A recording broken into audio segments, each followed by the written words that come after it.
Today's headline is Driving as an Art, a horseman's criticism of the men who handle reins.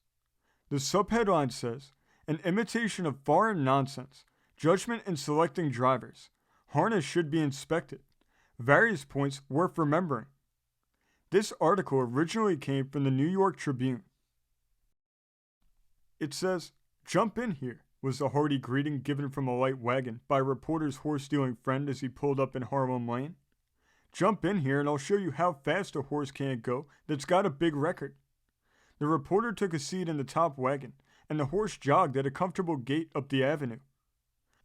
"I'm exercising this brute for a customer of mine who's gone abroad," continued the horseman. "He gave a ripping price for him at some country fair last summer because he had a record of 2 minutes and 50 seconds. I can't say he never trotted it, but I'll better swear he's reformed or thinks it's wicked to do it again."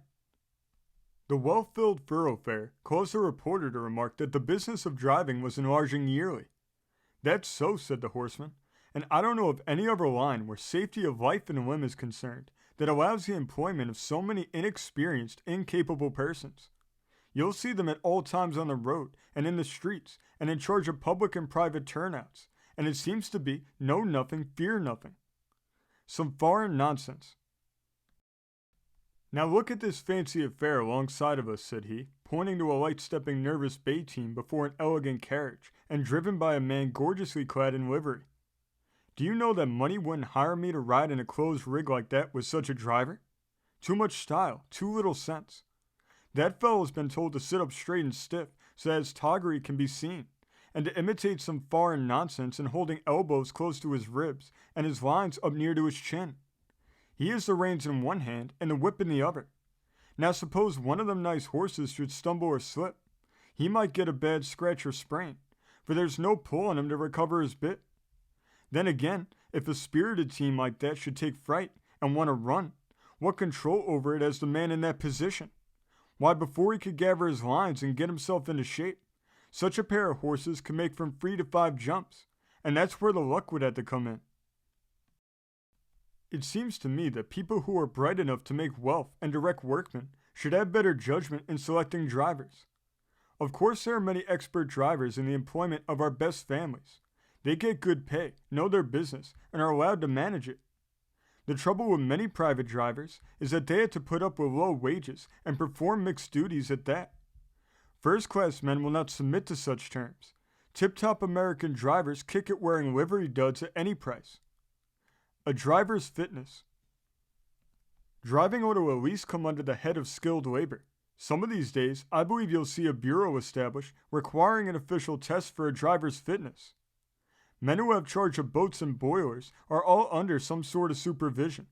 An engineer, of course, has to be skillful and intelligent, but his charge allows him many guides to go by.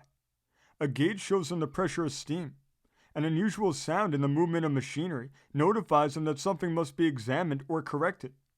A horse needs comparatively as much careful watching as a boat or boiler, and life is as sacred by the carriage load as by the boat load. As it is now, anybody, boy or man, can rattle through the streets with a single or double team at the risk of making paragraphs for you chaps.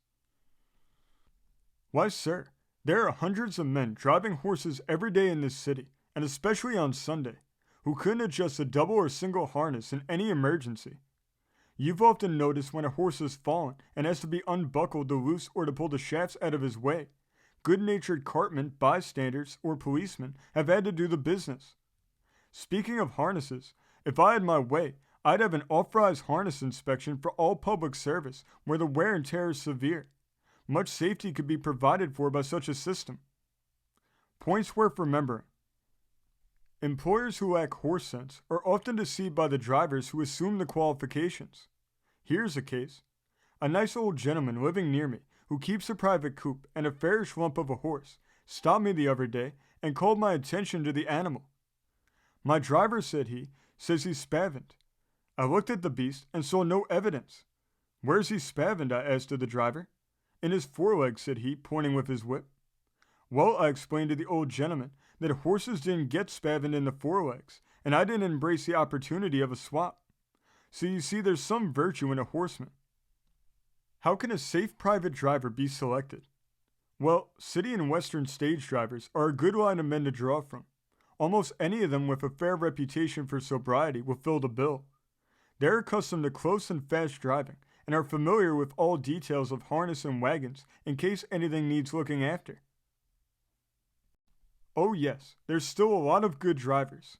There's men who like horses, and horses take to them with a fondness. Some of them are apt, however, to delight in show, and will make a free-going team do more work than others will. Unless he's bossed pretty sharp, some drivers will often use up a good horse about as quick as a lady driver will. This story came from the great state of Montana, being reported in the New Northwest of January 15th, 1886. Thank you for joining us today. If you want to continue to uncover all of America's lost and forgotten history, then remember before you leave to hit the subscribe button, hit the notification bell, and remember to like and comment below. And we will see you next time on Americana Archives.